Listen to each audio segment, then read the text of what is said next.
Hi hello welcome to NN media. నేను మీ రాకేష్. రాష్ట్ర వ్యాప్తంగా ఊపందుకున్న మరీ ముదిరిపోయి ఈరోజు రాష్ట్రంలోనే ఒక అగ్నిగుండంలా మారినటువంటి గో బ్యాక్ మార్వాడి ఉద్యమానికి సంబంధించిన విషయంలో చాలా రకాలుగా చాలా మీడియా సంస్థలు కానీ చాలా సంఘాలు కానీ పార్టీలు కూడా రెండు వైపులుగా మాట్లాడుతున్న పరిస్థితులు మనం చూస్తాను. అయితే ఇదే కోణంలో గత కొన్ని రోజులుగా మార్వాడిలు మీడియా ఛానళ్ళలో మాట్లాడుతున్నటువంటి పదాలు కానీ మాటలు కానీ చాలామందిని ఇబ్బంది పెట్టేటువంటి పరిస్థితులు ఉన్నాయి. మార్వాడి గో బ్యాక్ అనే ఉద్యమం ఈరోజు దళితుల మీద దాడికి సంబంధించిన విషయంలో మొదలైతే అంతకుముందు ఎంతోమంది ఎన్నో అంశాల్లో ఎన్నోసార్లు మాట్లాడినప్పటికీ చివరికి మార్వాడీలు బతకడానికి వచ్చి ఇక్కడ ఉన్నటువంటి దళితుల మీద దాడులు చేస్తారా అనే కోణంలో పాటలు రాయడం మాట్లాడడం మొదలు పెడితే చివరికి అదే మార్వాడీలు ఈరోజు ఒక రాష్ట్ర ఉప ముఖ్యమంత్రి కుటుంబాన్ని అడ్డం పెట్టుకొని వాళ్ళ గురించి మాట్లాడే పరిస్థితులకు దిగజారిన పరిస్థితి చూస్తాం. అయితే ఇదే కోణంలో మరి నిన్న మాట్లాడినటువంటి మార్వాడి వ్యక్తి మాలలు మా బావలు అని ఏది మాట్లాడడం జరిగిందో దానికి సంబంధించిన విషయంలో అదే వర్గానికి సంబంధించిన వ్యక్తి అలాగే రాజ్యాంగ రక్షణ కోసం తెలంగాణలో మరో పోరాటానికి సిద్ధమవుతున్నటువంటి వ్యక్తి మనతో ఉన్నారు. ఆయన అడిగి తెలుసుకుందాం. అన్న, welcome to NN media. Renjarla Rajesh అనే పేరు తెలియనటువంటి వ్యక్తి దాదాపుగా మార్వాడీల్లో కూడా ఎవరు ఉండకపోవచ్చు. ఎందుకనంటే ఈరోజు మార్వాడీలకు సంబంధించిన అంశం తెర మీదికి రాగానే వాళ్ళని కాపాడుకోవడం కోసం ఎన్నోసార్లు మార్వాడీలు చేసింది అదే, ఈరోజు చేస్తున్నది అదే. వాళ్ళని వాళ్ళు కాపాడుకోవడం కోసం తెర మీదకి ఈరోజు మా బట్టి విక్రమార్క మా బావ అని అంటున్నారు. మరి అదే మార్వాడీలు అదే కులానికి సంబంధించిన వ్యక్తిని మోండా మార్కెట్లో కొట్టిరు. మరి ఈరోజు ఏ మాల కులానికి సంబంధించిన వ్యక్తిని అయితే కొట్టిరో వాళ్ళనే మళ్ళీ ఈరోజు బావలు అని పిలుస్తున్న పరిస్థితి చూస్తాను. దీనిని ఏ విధంగా అర్థం చేసుకోవచ్చు అంటారు? అంటే రాకేష్, మనం చరిత్రలో తీసుకుంటే మనం అందరం చదువుకున్నాం. అంటే ఇప్పుడు పిల్లల పాఠ్యపుస్తకాల్లో ఉందో లేదో కానీ ఆర్యులు మన దేశానికి వలస వచ్చి ఆర్య సమాజాన్ని నిర్మించారు. అవును. వ్యూవర్స్ చూస్తున్న వాళ్ళు కూడా ఒకసారి రిమైండ్ చేసుకుని మీరందరూ కూడా మనం అందరం చదువుకున్నాం. ఆర్యులు మన దేశానికి వలస వచ్చి ఆర్య సమాజాన్ని నిర్మించారు. అసలు ఎవరి ఆర్యులు? కాలక్రమేణా ఎందుకు పాఠ్యపుస్తకాల నుంచి ఆ పదం తొలగించబడ్డది? మనమందరం చదువుకున్నప్పుడు ఆర్యుల సిద్ధాంతం వేరు, ఆర్య సమాజం వేరు అనేది చాలా క్లియర్గా పాఠ్యపుస్తకాల్లో ఉన్నది. ఆ ఆర్యులకు చెందినటువంటి సంతతే ఈ మార్వాడీలు. వీళ్ళ భాష, జీవన విధానం పూర్తిగా భారతీయులకు భిన్నంగా ఉండేది. ఆ భారతీయత కాస్త ఆర్యుల దాడి తదనంతరం ఆఫ్ఘనిస్తాన్లో మొదలైనటువంటి సింధు, హరప్ప, మొహంజదరో నాగరికత వాళ్ళతో పోరాడి యుద్ధం చేసి చివరికి భారతదేశ భూభాగమైనటువంటి చివరికి వచ్చింది. ఇక అక్కడి నుంచి ఆ భూభాగాన్ని దాటిపోవడానికి వేరే భూమి లేదు, పసిఫిక్ మహాసముద్రం తప్ప. అప్పుడు కొంచెం భూమి ఉండే, అది శ్రీలంక కింద స్థిరమైపోయింది. ఇప్పుడు శ్రీలంక కావచ్చు, కన్నడ కావచ్చు, కేరళ కావచ్చు, తమిళ్ కావచ్చు, ఆంధ్ర కావచ్చు, తెలంగాణ కావచ్చు, వీటందరి సంస్కృతి దాదాపు 95% దగ్గరగా ఉంటుంది. వీళ్ళ తిండి విధానం కావచ్చు, వీళ్ళ ఆచార వ్యవహారాలు కావచ్చు, వీళ్ళ మాతృసామిక వ్యవస్థ కావచ్చు. వీళ్ళతో పోల్చుకుంటే ఈ మార్వాడీలు, గుజరాతీలు, రాజస్థానీయులు వీళ్ళ ఆచార వ్యవహారాలు వేరే ఉంటాయి. కల్చర్ బట్టి చూసినా, ఏది బట్టి చూసినా, రంగు బట్టి చూసినా, ఏది చూసినా వేరేలాగా ఉంటాయి. ఆ రోజు సిద్ధాంతంలో చెప్పింది వీళ్ళు అత్యంత క్రూరులు, సమయానుకూలంగా ఎవరితోనైనా మిళితమైపోతారు.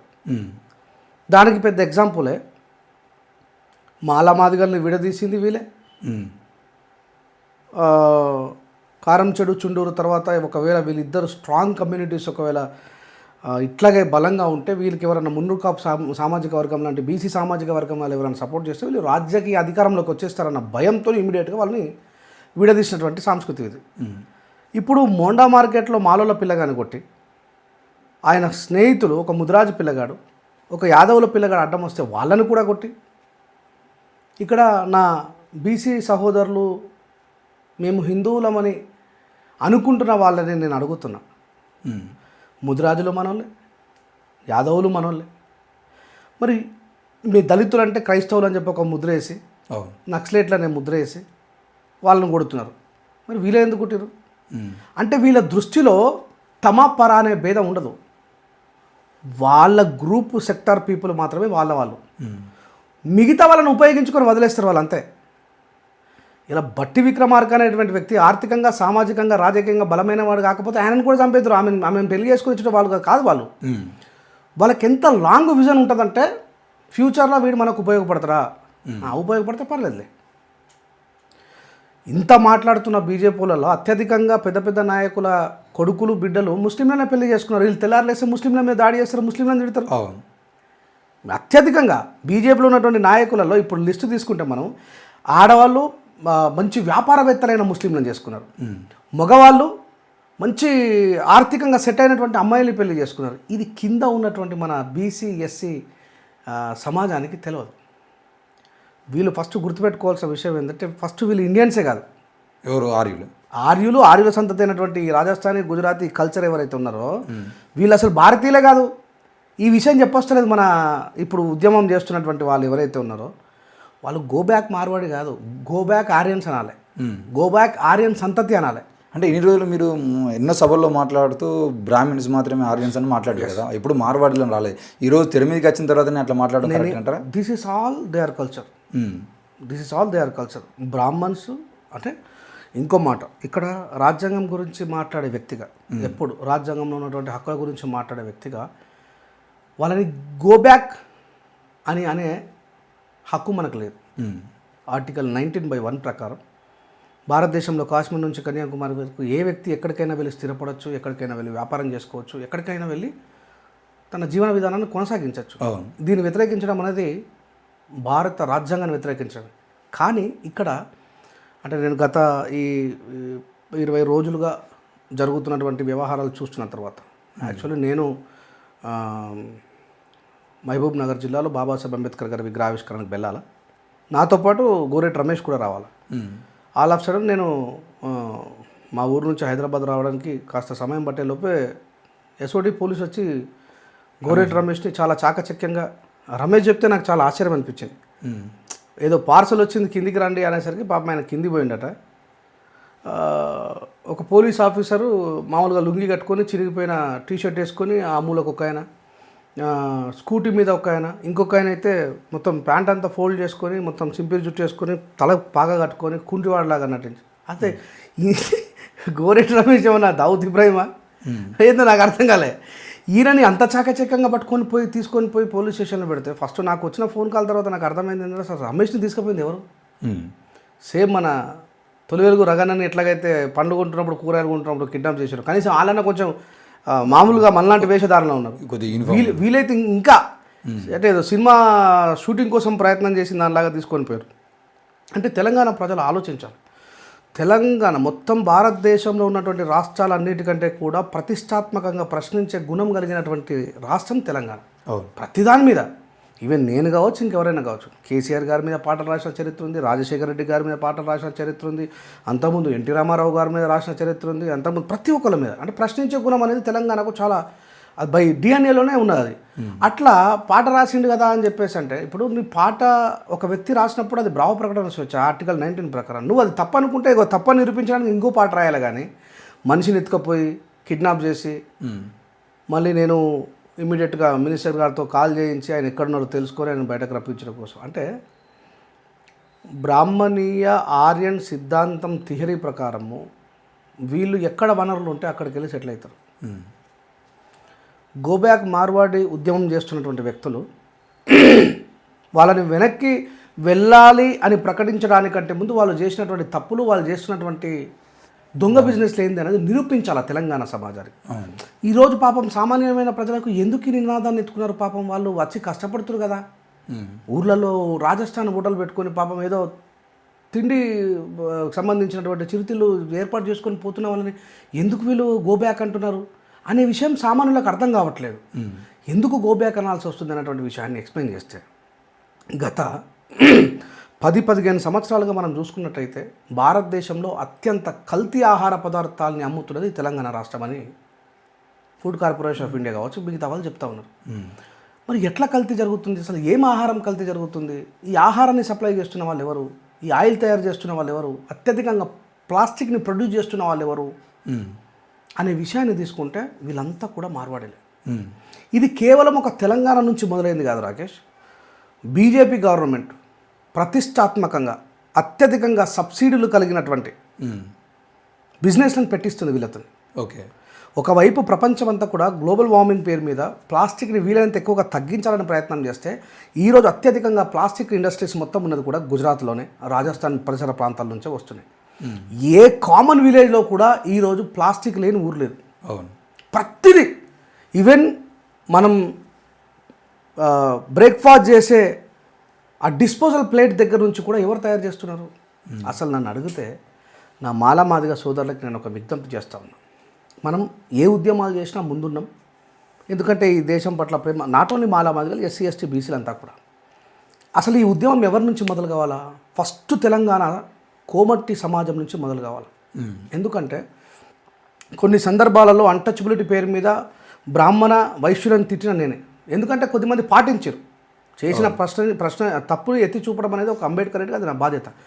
కానీ ఈ కోమటోళ్ళు ఊర్లలో వ్యాపారవేత్తలుగా ఉన్నప్పుడు ఏం జరిగేదంటే, ఎవరైనా పేదోడు కావచ్చు, ఏ కులానికి చెందిన వ్యక్తి అయినా సరే, ఇంట్లో ఎవరైనా చనిపోయినా, ఏదైనా సమస్యలో ఉన్నా, ఓ 15 రోజులకు 20 రోజుల కోసం ఓ పెద్ద మనిషిని మధ్యలో పెట్టుకొని మనకి కావాల్సిన సరుకులు ఇచ్చి వాని సమస్యల నుంచి కొంచెం బయటపడ్డ తర్వాత వారి దగ్గర నుంచి రికవర్ చేసుకునేటువంటి ఒక సాంప్రదాయం ఉండేది ఊర్లలో. అంటే గ్రామంలో ఎంత పెద్ద కులమైనా చిన్న కులమైనా కొంచెం ఆ సాంప్రదాయమైనటువంటి పద్ధతి ఉంటుంది. ఈ మార్వాడీలు వీళ్ళు రాజస్థాన్ గుజరాతీలు వచ్చిన తర్వాత అది కథమైపోయింది. వీడు డబ్బులు ఇస్తే పని లేదంటే లేదు. సో ఇక్కడ అత్యధికంగా వాళ్ళ వల్ల వ్యాపారాలు దెబ్బతిన్నది కోమటోళ్ళకి, తర్వాత విశ్వకర్మలకి. ఈ విషయం నా విశ్వకర్మ సహోదరులకు అర్థమవుతలేదు. వాళ్ళు ఏమనుకుంటారంటే హిందుత్వం పేరు మీద వాళ్ళు వాళ్ళు హిందువులు కాదు, వాళ్ళు ఆర్యన్సు. అసలు వాళ్ళ కల్చర్ ఎంత దారుణంగా ఉంటుందంటే, మరి ముదిరాజు హిందువుని కొట్టినప్పుడు ఎవడు మాట్లాడలే, ముదిరాజు యాదవుని హిందూ యాదవుని కొట్టినప్పుడు ఎవడు మాట్లాడలే. ఆయన ఎవరు మాట్లాడుతున్నాడు, ఆయన జిగ్నేష్ ఏదో పేరు, జిగ్నేష్ జోషి, ముస్లిం అయినటువంటి నాగరాజుని ఎస్సీ అయినటువంటి నాగరాజుని ముస్లిం అమ్మాయిని పెళ్లి చేసుకున్నాడని వాళ్ళు కిరాతకంగా చంపినప్పుడు వీళ్ళందరూ ఎటుపోయిండ్రని చెప్పి మాట్లాడారు. जिग्नेश जी, मैं तुमको इस बात यकीन के साथ कह रहा हूँ, हम जो कानून के खिलाफ चलता है हम उसके खिलाफ ही रहेंगे. तुमको रीजनली रिपोर्ट चाहिए तो हमारा माला संक्षेम संगम प्रेसिडेंट बत्तुल राम प्रसाद जी ने जिन मुसलमानों नागराज को कत्ल किया उन सबको सज़ा दिलाया. हम तुम जैसा नाटकबाजी करने वाला लोग नहीं है, अनस्टैंडली खड़े रहने वाले लोग उससे भी ज़्यादा नहीं है. हम एक सिद्धांत पे खड़ा रहते हैं, बाबा साहब अम्बेडकर की औलाद है. मुसलमान को भी दलित को मारने से हम कभी छोड़ा नहीं. हमको इंडियंस है हमारा दिमाग में, इस बात को तुम याद रखो. मैं यकीन के साथ कह रहा हूँ, तुम गुजराती हो या मारवाड़ी हो, राजस्थानी हो, फिर भी मैं तुमको बोल रहा हूँ, as per Indian constitution article 19/1 सबको जीने का अधिकार है. लेकिन तुम हमारा तेलंगाना को बर्बाद कर दिया प्लास्टिक से. हर गांव में तुम्हारा लोगों को फैला दिया. तुम जो जलेबी बनाते हैं वो कितना दिन लोगों को खिलाता है, तुम जो चकोड़ी बनाते हैं वो कितने दिन लोगों को खिलाता है, कितना महीना पड़ा रहता है उसमें. हम वो जानने वाला नहीं है बोल के तुम मत समझो. तुम थोड़ा उधर इधर तेलुगु में बीच में बात करने का कोशिश करते हुए अभी तेलंगाना लोगों को तुम धमकी दे रहे हो. हम धमकी नहीं दे रहे, हम कॉन्स्टिट्यूशन के हिसाब से बात करने की कोशिश कर रहे हैं. इस बात को याद रखो. వాళ్ళు తినుబండారాలు తయారు చేస్తారు ఊర్లలో. రాజస్థాన్ హోటల్ ఉంటుంది చూడు రాకేష్. అంతకుముందు మనం అందరం చిన్నగా ఉన్నప్పుడు మిరపకాయ బజ్జీలు కావచ్చు, పచ్చిమిర్చి బజ్జీలు కావచ్చు చేసేవాళ్ళు. ఈరోజు సాయంత్రం చేస్తే పొద్దున అమ్మేవి కాదు అవి, మిగిలిన మొత్తం కూడా ఇంటోళ్ళంతా ఏదో పప్పు అంచుకో ఏదో తినేటోళ్ళు. కానీ రాజస్థాన్ హోటల్లో వీడు తయారు చేసే తినుబండారాలు చూడు, నెలలు ఎవడు పోయి ఇన్స్పెక్షన్ చేస్తాడు, ఎవడు పోయి చెక్ చేస్తాడు.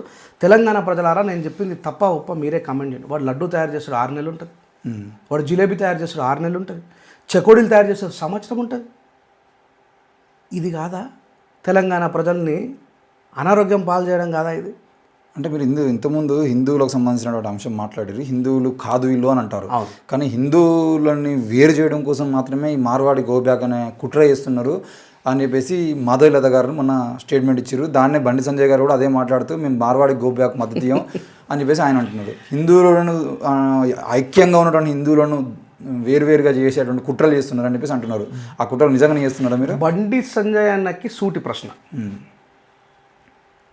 మల్లాపూర్ మండల్లో నడుకుడ అనే గ్రామంలో హిందువులని మాలామాదిగా హిందువులని హనుమంతుడు మాల వేసుకొని మాల అయిపోయిన తెల్లారే అరే మీ మాలామాదిగలు వండిన భోజనాన్ని మేము ముట్టమని ఆయన సామాజిక వర్గానికి చెందిన మున్నూరు కాపులు కొట్టినప్పుడు ఈయన ఏడవైపు అన్నాడని అడుగుతున్నా. మిస్టర్ బండి సంజయ్ అన్న, నీ మీద నువ్వు మా బీసోడు అని ఒక రెస్పెక్ట్ ఉంటుంది నాకు. మీరేదో మావోడు మాకు భయపడే ప్రసక్తి లేదు, గుర్తుపెట్టుకోండి. నేను కూడా నక్సలెట్ ఫ్యామిలీల నుంచి వచ్చినటువంటి వ్యక్తులము. అంబేద్కర్ పెన్ను పట్టుకోమన్నాడు కాబట్టి పెన్ను పట్టుకొని చెప్తాను.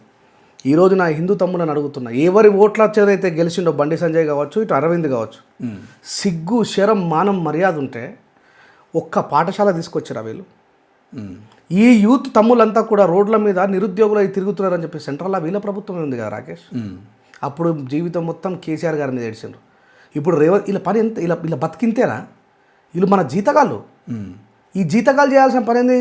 ఓనర్లకు సంరక్షణ కలిగించాలి. కానీ వీళ్ళు ఏం చేస్తున్నారు? ఒక పాఠశాల అదేలే, నువ్వు తీసుకురా, సెంట్రల్ గవర్నమెంట్ మీది, नरेंद्र मोदी जी तेलंगाना में बीजेपी बढ़ने के लिए हमको फंड दो, हमको यूनिवर्सिटी दो.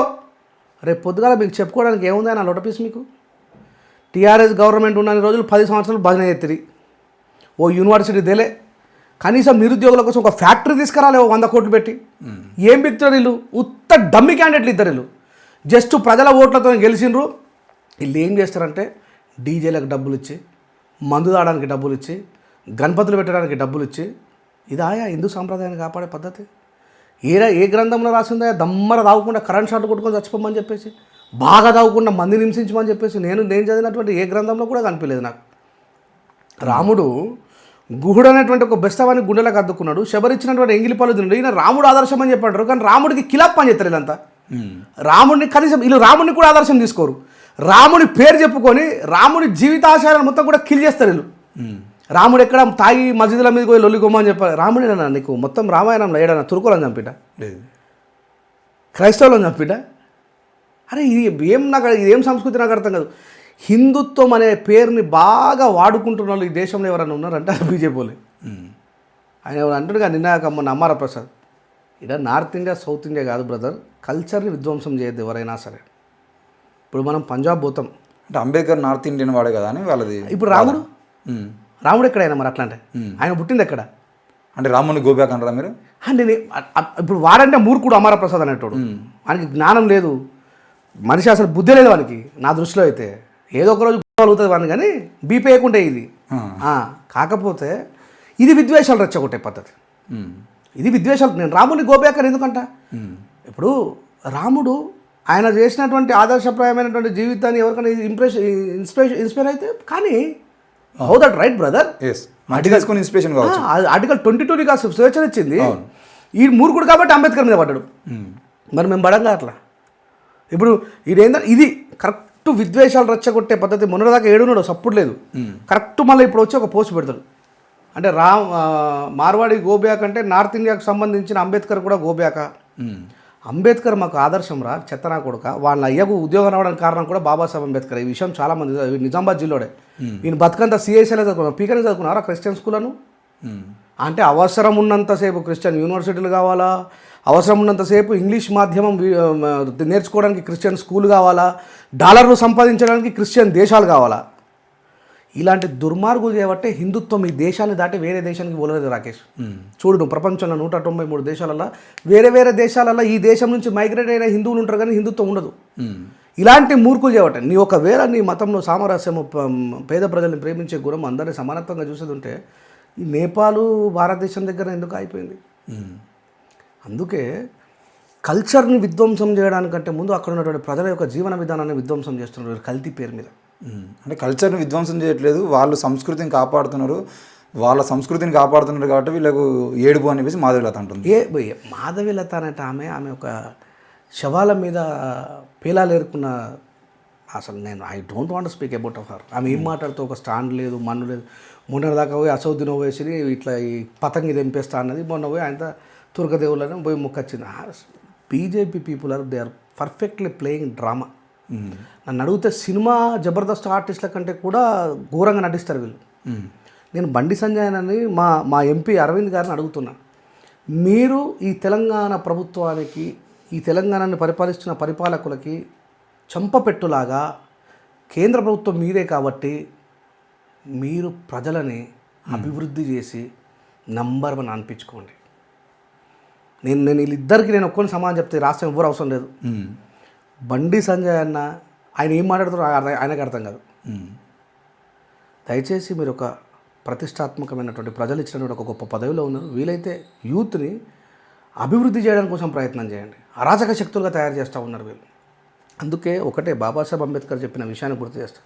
భారతదేశాన్ని ఎట్లా చూస్తారు మీరంటే, ఆర్యులకు ఈ దేశంలో ఉన్నటువంటి బౌద్ధులకు జరిగినటువంటి యుద్ధమే భారతదేశ చరిత్ర అని చెప్పంటారు. సో నేనేమంటానంటే, ఎవరు మాట్లాడినా గోబ్యాక్ మార్వాడి అనడానికంటే ముందు వాళ్ళు చేసినటువంటి అరాచకాలు, నిన్నగాక మొన్న ఒక న్యూస్ ఛానల్లో చూసిన, భారతదేశానికి ఇండిపెండెన్స్ రావడానికంటే ముందు హిందూ శ్మశాన వాటిక ఉండేదట. అక్కడ ఈ మార్వాడీలు వాళ్ళని బెదిరించి ఆ భూమిని ఆక్యుపై చేసిరట. 70 సంవత్సరాలు దాటిన తర్వాత ఈరోజు వాళ్ళు రోడ్ల మీదకి వచ్చారు. అవును, సికింద్రాబాద్ ఏరియాలో. అంటే మెల్లిమెల్లిగా ఈ ఉద్యమం ఉధృతమవుతున్న కొద్దీ రాజస్థాన్ వాళ్ళు, గుజరాత్ వాళ్ళు, మార్వాడి వాళ్ళు వీళ్ళు చేసిన అరాచకాలు మెల్లిమెల్లిగా ఇప్పుడు వాళ్ళకు గొంతు వస్తుంది ఒక ప్లాట్ఫామ్ ఏర్పడ్డ తర్వాత. సో నేను నా ఉద్దేశం ఏంటంటే, ప్రజల మధ్యలో విద్వేషాలు రెచ్చగొట్టడం చెడు అన్ని వైపులా జరుగుతుంది. తెలంగాణ ప్రజల వైపు జరుగుతుంది, ఆ వైపు ప్రజలు. ఇప్పుడు అంత సొంత మద్రాసు నుంచి విడిపోయి వచ్చి మనతో కలిసినటువంటి తెలుగు వాళ్ళనే పెత్తందారితనం చేస్తే ఎల్లగొట్టినటువంటి వ్యక్తులం మనం. అంటే పెత్తందారి చేస్తే ఎల్లగొట్టినటువంటి మనము, అంటే వీళ్ళు మార్వాడీలు తెలంగాణ సంపదను పెంచుతున్నారు, వీళ్ళు అరాచకాలు చేయట్లేదు, నిజాం కాలం నుండే ఇక్కడ ఉన్నారు వాళ్ళు అని చెప్పేసి రాజాసింగ్ మాట్లాడుతూ ఉన్నాడు. అంటే రాజాసింగ్ అనేటువంటి వ్యక్తిని ఈ తెలంగాణలో నాటడం కోసం 40 సంవత్సరాల నుంచి ఆపరేషన్ జరిగింది. ఇదేమని తెలియదు. ఓకే, గుర్తుపెట్టుకోండి తెలంగాణ ప్రజలారా, రాజాసింగ్ అనేటువంటి వ్యక్తి కంటే ముందు అక్కడ ఒక గౌడ్ షాప్ ఉండే ఎమ్మెల్యేగా. ఓకే, ఈ మైగ్రేట్ అయిన వాళ్ళందరూ గోషమాలు వచ్చారు. వాళ్ళు ఏమేమి పని చేసుకుంటారు, మళ్ళీ ఇది కూడా గుర్తుపెట్టుకో, మన సుతారీలు కట్టినంత అద్భుతమైనటువంటి బిల్డింగ్లు వీళ్ళు కట్టరు. అనాన్యమైనటువంటి పనులే ఉంటాయి వీళ్ళంతా. వాడు పుట్టి వరకు చేసిపోయి ఏంటంటే మనోళ్ళు కూడా మంచి ప్రజలు ఆశాజీవులు. ఇప్పుడు మన సుతారి ₹1,00,000 పనిచేస్తా అంటే వాడు 70,000కే పనిచేస్తా అంటారు. అవును, సిమెంటు ఇటుకే మొత్తం వీళ్ళు ఎట్లుంటుందంటే, మార్వాడీలు తయారు చేసినటువంటి ధనియాల పౌడర్ మామూలుగా మనం ఏం చేస్తాం, ఆ ధనియా గింజల్ని ఎండబెట్టి పౌడర్ చేసుకుని తింటాం కదా, ఈ కొత్తిమీర కట్టలు మొత్తం కూడా ఎండబెట్టి తయారు చేస్తారు వాళ్ళు. చాలా మొన్న నిజామాబాద్లో రీసెంట్గా 120 కేజీల జమిని చాయ్ పత్తి, డూప్లికేట్ చాయ్ పత్తి దొరికి. ఇంకొక పెద్ద జోక్ చెప్తా విను. వీళ్ళు ఏం చేస్తారంటే, ఓ ₹64 గోధుమ పిండిని ₹60కి అమ్ముతారు. మళ్ళీ వీళ్ళు ప్రొడ్యూస్ చేసి డిస్ట్రిబ్యూషన్ చేసేది కూడా మళ్ళీ వీళ్ళ వాళ్ళకే, లోకల్ కోమటోళ్ళకి ఇయ్యారు. మళ్ళీ గుర్తుపెట్టుకో. అవును, ఆ లాభాన్ని కూడా అంటే ఆ ద్రోహం చేత నిర్మాణమైన ఆహార పదార్థంలో వచ్చే లాభం కూడా వాళ్ళే పొందాలా. దట్ మచ్ ఆఫ్ యూనిటీ ఉన్నది వాళ్ళకి. అంటే ఒకవేళ నకిలీ అని తెలిసే అవకాశాలు కూడా ఉంటాయని చెప్పేసి అనుకోవచ్చా? అంటే ఎగ్జాక్ట్లీ కదా మరి.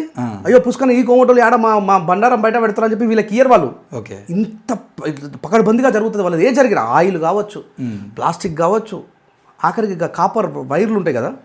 అప్పుడు చిన్నప్పుడు మనం చూస్తే వైర్ తక్కువ, లోపల రాగి ఎక్కువ ఉండేది. ఇప్పుడు వైర్ ఎక్కువ, రాగి తక్కువ ఉంటుంది. ఒక సంవత్సరం తర్వాత అది కాలిపోతుంది, పనిచేయదు. ఇగో ఇట్లా మనోళ్ళు ఏం చేస్తారంటే, అరే మార్వాడి దుకాణంలో ఏమో మన మనోడి దుకాణంలో ఏమో ₹100 సుట్ట దొరుకుతుంది, మన దగ్గర 60 దొరుకుతుంది, ₹40 మిగులుతుంది అని చెప్పి పోతున్నారు. ఇట్లా నమూనాని, నకల్ని తయారు చేసేట్లా వాళ్ళు ఇప్పుడు కాదు వాళ్ళు. నేను అందుకే చెప్పినా కదా, ఇది ఆర్యులు భారతదేశం మీదకి దండయాత్ర చేసి వచ్చినటువంటి ఆర్యుల తెలివి ఇది ఈరోజు మొదలైంది కాదు. రాజాసింగ్ చెప్పింది కరెక్టే.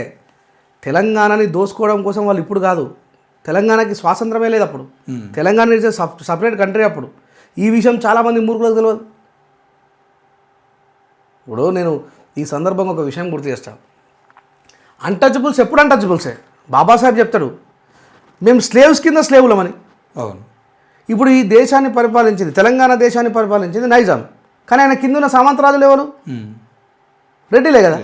మరి మేము సామంతరాజుల వల్ల హింసకు గురైనాం. అవును, నిజాం ఇప్పుడు టార్చర్ పెట్టలేదు.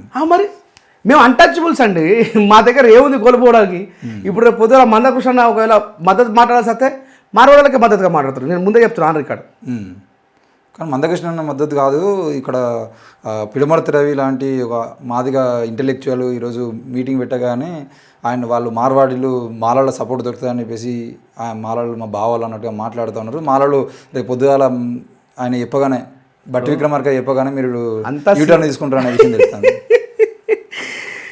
బట్టి విక్రమార్క అనే వ్యక్తి ఆయన పతనం మొదలైంది ఆల్రెడీ.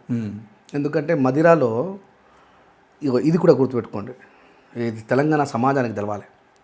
మదిరాలో క్యాంప్ ఆఫీస్ దగ్గరికి ఈయన గెలిచింది ఎస్సీ రిజర్వ్ కాన్స్టిట్యున్సీ 100%. ఈయన బామ్మర్దులే ఉంటారు మళ్ళీ ఆయన పిఎల్, ఈ మార్వాడి పిఎలే. తెలంగాణ మాల సమాజమా, కన్ను తెరువు, ఆలోచించు. మాల సమాజం కాదు, మాదిగ సమాజానికి కూడా చెప్తారు. ఎందుకంటే ఎస్సీ రిజర్వ్ కాన్స్టిట్యున్సీ అంటే అక్కడ మాలోళ్ళు మాదిగోళ్ళు అందరూ ఉంటారు. ఈ మార్వాడులు ఎంత డేంజర్ అంటే ఎవరైనా కొంచెం క్యాంప్ ఆఫీస్ దగ్గర కొద్దిగా మట్టితో సంబంధించిన మొతక బట్టలు వేసుకొని పోతే నికల్ హట్ అంటాడు.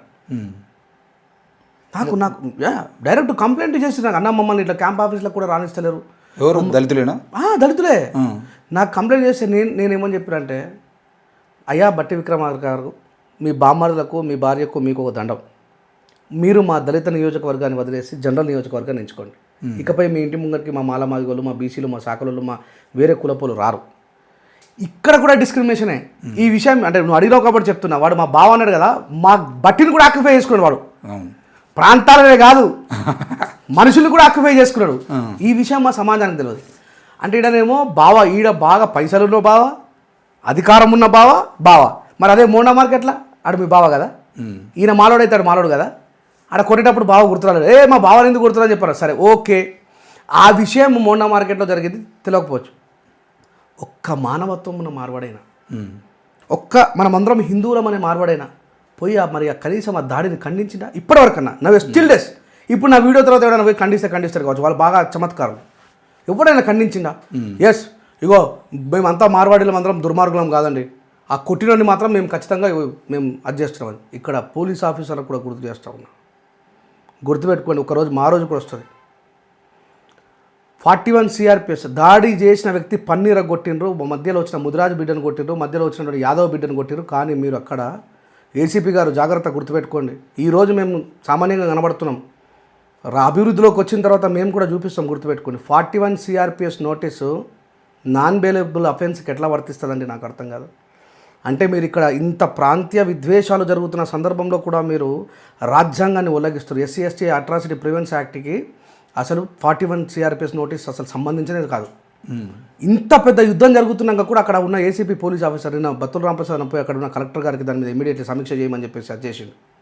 అంటే పోలీసులు పనిచేయకపోతే ఇక మా జీవితం మొత్తం పోరాటాలు చేసుకుంటూనే ఉండాలి. మీరు ఎవరి జీతాలు తీసుకుంటారు నాకు అర్థం కాదు. మరి ప్రజల జీతాలు తీసుకొని ప్రజలకు న్యాయం చేయనప్పుడు మీరు ఎవరి కోసం నాకు అర్థం కాదు. అందుకే ప్రజల లోపల అవగాహన రావాలి. చట్టం యొక్క ఆలోచన విధానం ప్రజలకు తెలియకపోవడం వల్ల, ఎస్పెషల్లీ తెలంగాణ ప్రజలు ఏంటంటే, నాట్ ఓన్లీ తెలంగాణ ప్రజలు, మీరు మొత్తం ఈ సౌత్ అంతా తీసుకున్నట్టయితే అసలు రాజ్యాంగం మీద అవగాహన లేకుండా అయిపోయింది మనలో. అందుకే నేను ముత్తుకొని చచ్చిపోతాను. అయితే మీరేమో నాన్ బెయిలబుల్ అఫెన్స్ అని చెప్పేసి మీరు అంటున్నారు. కానీ మాధవిలతో మాట్లాడుతూ అదొక చిన్న ఆ చిన్న విషయాన్ని భూతత్వంలో పెట్టి చూసి అంతా చేయొద్దు, ఈ అంశాన్ని పట్టుకొని అర్బన్ నక్సలైట్లు అందరూ రంగంలో దిగి దీన్ని మొత్తం రాష్ట్రంలో అగ్నిగుండం చేద్దామని ప్లాన్ చేస్తున్నారు. దాన్ని మేము అది సక్సెస్ కాకుండా చేద్దామని చెప్పేసి మాట్లాడుతుంది.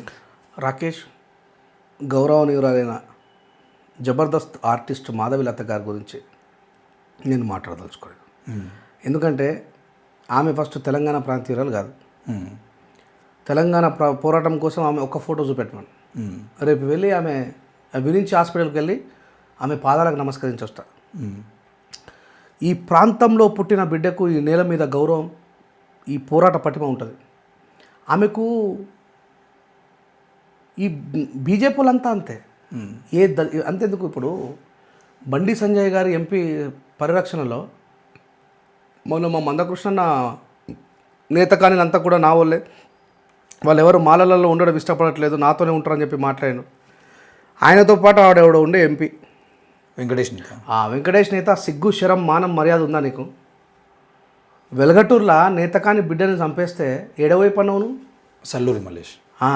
ఇంకో మాట చెప్తా ఉన్నా, ప్రజెంట్ ఉన్నటువంటి ఎంపీ వంశీ గారు, ప్రజెంట్ ఉన్నటువంటి ఎమ్మెల్యే అడ్లూరి ఆయన మంత్రి కూడా, మాజీ ఎంపీ బాల్కసుమన్, మాజీ ఎమ్మెల్యే కొప్పులీశ్వరన్న, మీరెవ్వరు కూడా దళిత జాతికి న్యాయం చేసేవాళ్ళు కాదు.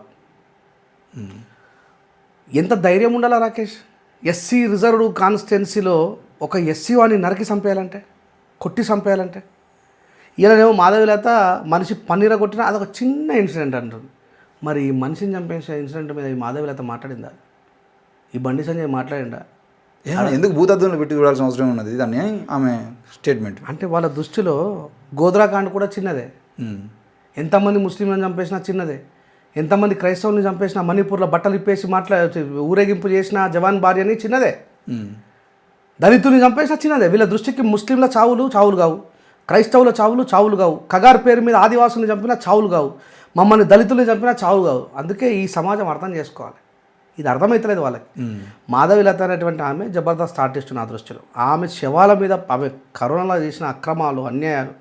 మాధవిలత గారు సందర్భం వచ్చినప్పుడు తెలంగాణ ప్రజలు మీకు సమాధానం చెప్తారు. మా తెలంగాణ ప్రజల లోపల అప్పుడు ఆ రోజు ఆ పోరాటం యొక్క పటిమ ఏదైతుందో అది తగ్గిపోయి కొంచెం రెస్ట్ మోడ్లో ఉన్నారు. ఇప్పుడు మెల్లమెల్లగా స్టార్ట్ అవుతుంది. ఏమో ఆ ఉప్పెన మీరు విరించి వరకు కూడా రావచ్చు. అప్పుడు దాక్కోవడానికి మీకు ప్లేస్ లేకుండా కూడా కావచ్చు. తెలంగాణ ప్రజల లోపల ఎట్లుంటుందంటే వాళ్ళ లోపల ఒక యాక్టివేషన్ కావాలంతే. అప్పటిదాకా ఓపిక పట్టాలి, అంతదాకా ఎవరేమేం చేయలేరు. సో మీ దృష్టిలో అక్కడ వెలుగడ్డూరులో చంపినటువంటి వ్యక్తిని చంపితే అంటే పానం పోయినా అది చిన్నదే, ఇక్కడ పన్నీరిగిపోయినా చిన్నదే. ఇది నాట్ ఓన్లీ బీజేపీ, ఇలా కాంగ్రెస్ గవర్నమెంట్, టీఆర్ఎస్ గవర్నమెంట్ కూడా అంటున్నాను నేను. బాల్కసుమన్ అనేటువంటి ఒక విధవనే, ఈశ్వరన్న కూడా మాట్లాడాలి కదా. కనీసం ప్రతిపక్షంలో ఉన్న వాళ్ళు అరే ఒక దళితుని అన్యాయంగా చంపేసిండ్రు, మీలాంటి వాళ్ళంతా కూడా పోయి ఆయన అభినవ్ బూరమన్న లాంటి వాళ్ళు పిలుపునివ్వడం వల్ల పోయి పోరాటం చేస్తున్నారు అంటే జీవితం అంతా కూడా. అందుకే దళిత సామాజిక వర్గం ఆలోచించాలి. మీ ఏరియాలలో ఎమ్మెల్యేలు, ఎంపీలు దళితులున్నా మీ మీద దాడి జరుగుతున్నాయంటే వాడు అసమర్థుడని అర్థం. అందుకే నెక్స్ట్ ఎలక్షన్లో అయినా సరే సమర్థులను ఎన్నుకోండి, సమర్థులను ఎంచుకోండి. డబ్బులు తీసుకోకుండా ఓట్లు వేసే అలవాటు చేసుకోండి. మీరు డబ్బులు తీసుకుంటే వాడు గట్లనే సావదుతాడు, గుర్తుపెట్టుకోండి. అంటే ఇప్పుడు మొన్న అదే జిగ్నేష్ జోషి మాట్లాడుకుంటూ తెలంగాణ ఏమైనా జాయిర్ కాదు అన్నట్టుగా మాట్లాడిండు. తెలంగాణలో ఎవరైనా బతకచ్చు, ఏమైనా చేయవచ్చు, ఇక్కడ నుండి మమ్మల్ని వెళ్ళగొట్టే అంత సినిమా ఎవరికి లేదు అని చెప్పేసి మాట్లాడుతున్నాడు. అంటే ప్రజా తిరుగుబాటుని ఎవరూ ఆపలేరు. అదే రాజ్యాంగము ఆర్టికల్ 19/1 ఆంధ్ర వాళ్ళకి తెలంగాణలో జీవించే హక్కునిచ్చింది. మరి అదే ఆర్టికల్ 6లో తెలంగాణ తెచ్చుకునే హక్కునిచ్చింది. అంటే ఇది దృష్టిలో పెట్టుకోవాలి.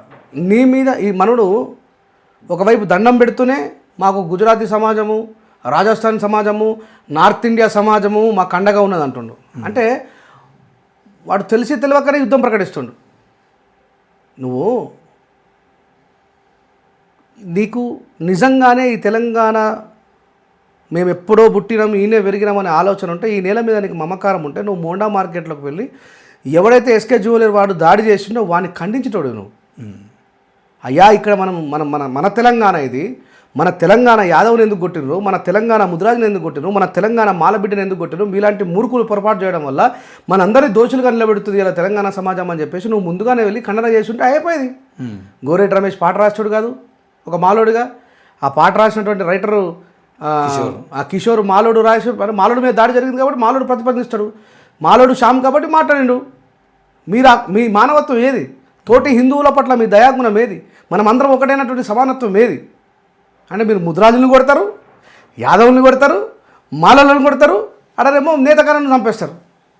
సో ఇది దృష్టిలో పెట్టుకోవాలి హిందువులు కూడా. అంటే హిందుత్వం అనే మాట మీద మనం అందరం ఒకటే అని అనుకుంటున్నారు, కానీ మీలో ఎంతమందికి పిల్లల్ని ఇచ్చారు వాళ్ళు? ఒకసారి మీరు మారోడి పిల్లల్ని లవ్ చేసి పెళ్లి చేసుకుని సాహసం చేయండి చూద్దాం.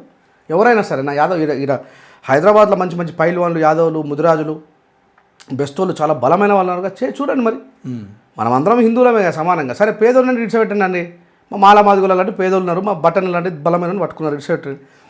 బీసీలో సాహసం చేయండి కదా. మార్వాడి అందరం హిందువులమే కదా. మార్వాడి, గుజరాతీ, రాజస్థాన్, తెలంగాణ బీసీ సమాజం కళ్యాణ వేదికను ఏర్పాటు చేయండి. అప్పుడు ఏర్పడుతుంది ఎవడు హిందువు కాదు. చూద్దాం. ఈ సవాల్ని స్వీకరించమని చెప్పి ఉస్మానియా యూనివర్సిటీ సాక్షిగా. అంటే మొన్న ఒక మీడియా ఛానల్లో డిబేట్ జరుగుతున్న క్రమంలో ఆ మీడియా యాంకర్గా ఉన్నటువంటి వ్యక్తి, ఆయన మీడియాకు ఏదైనా అందులో ఎంత స్థాయిలో ఉన్నా కూడా యాంకరింగ్ చేస్తున్న క్రమంలో వాళ్ళ సంస్కృతి దాండియాను మీ మీది దాండియా వాళ్ళు ఆడుకుంటే దాండియా తెలంగాణలో అందరికి అలవాటు అయితే మీకు వచ్చిన నొప్పి ఏంది, అసలు ఆ సంస్కృతి పేరుతోనే మీరు చేస్తున్నటువంటి ముచ్చట ఏంది, వాళ్ళు ఏం సంస్కృతి నాశనం చేసింది ఏమున్నది, దాండియా నేర్పిస్తే తప్పేమున్నదని మాట్లాడండు. నేను అడుగుతున్నా, మార్వాడి, గుజరాత్, రాజస్థాన్ ఎవరన్నా గద్దరాన లెక్క గోసి గొంగడ వేసుకొని పాట పాడమని. మరి ఆ సంస్కృతి ఇటు వస్తుంది, ఈ సంస్కృతి అటు ఎందుకు పోతలేదు అంటే మా సంస్కృతి అంత నీచమైందా? మా సంస్కృతి అంత నీచమైందా?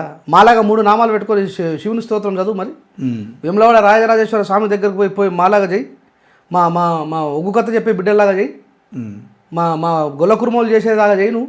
మరి నీ సంస్కృతి ఎందుకు మా మీదకి వస్తున్నాడు, మా సంస్కృతి మీ దగ్గరికి వస్తలేదు అంటే మీ సంస్కృతిని మేము గౌరవించాలి, కానీ మా గొల్ల కురుమల సంస్కృతిని నువ్వు గౌరవించవు, మా ఒగ్గు కథ నువ్వు చెప్పురా. మరి ఒక్కడని ఒక ఒగ్గు కథని చెప్పి గద్దరంలాగా ఒక పాట పడిపి ఒక మార్వాడు నచ్చి పాడమను, ఓ అనమను.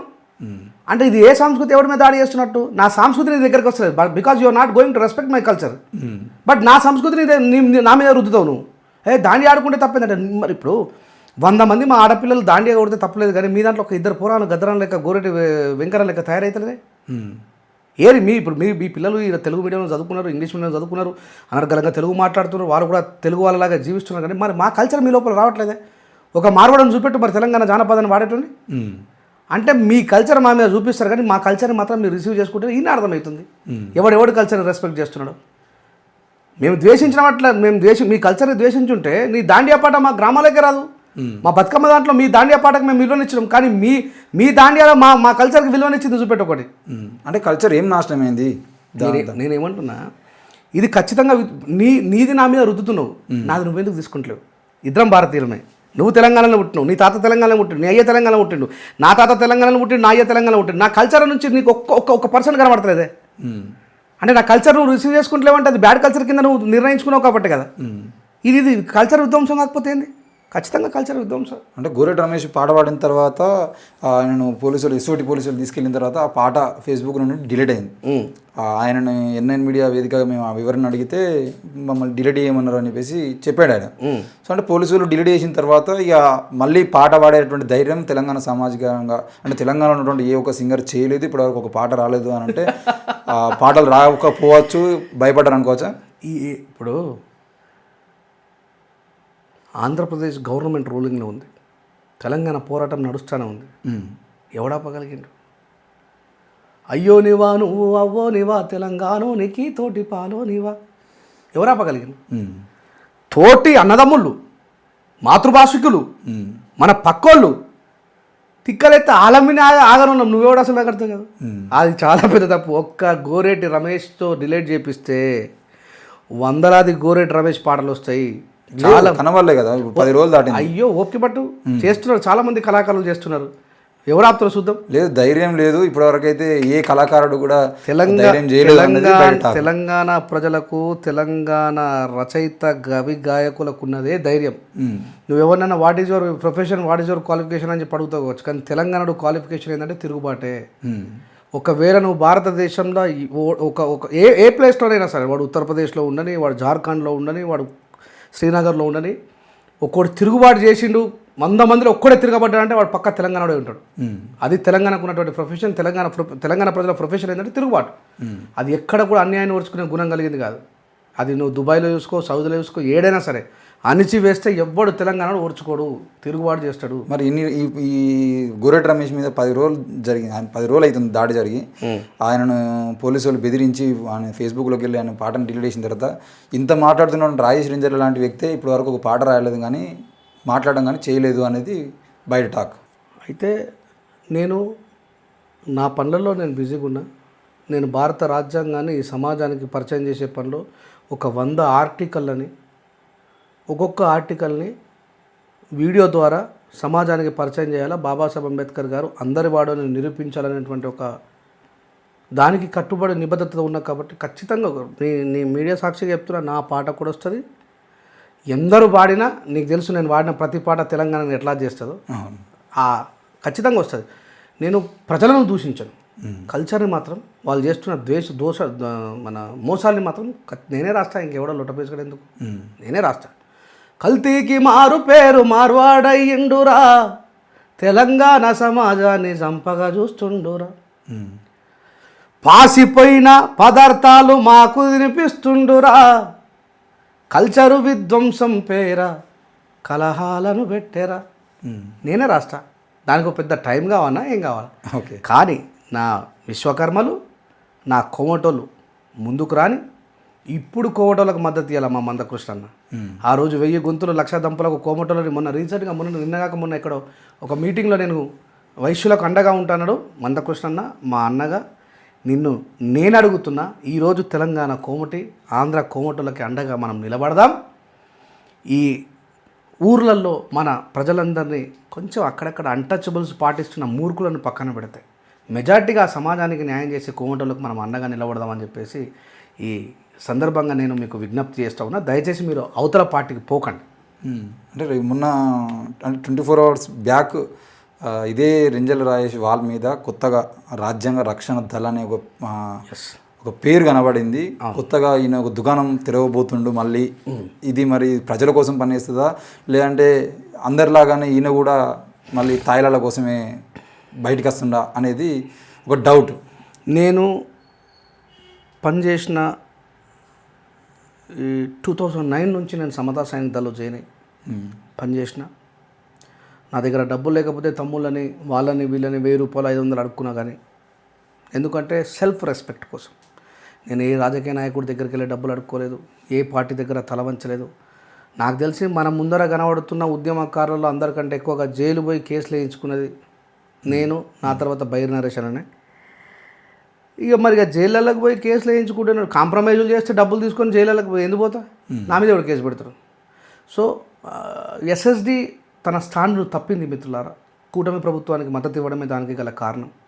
సరే, కారణాలు ఏమైనా కావచ్చు, కానీ సిద్ధాంతానికి విరుద్ధంగా ప్రవర్తిస్తే నేను దాంట్లో ఉండాలి. నేను బలహీనుడుగా మారిపోతా కాబట్టి నేను దాంట్లో నుంచి బయటకు వచ్చిన.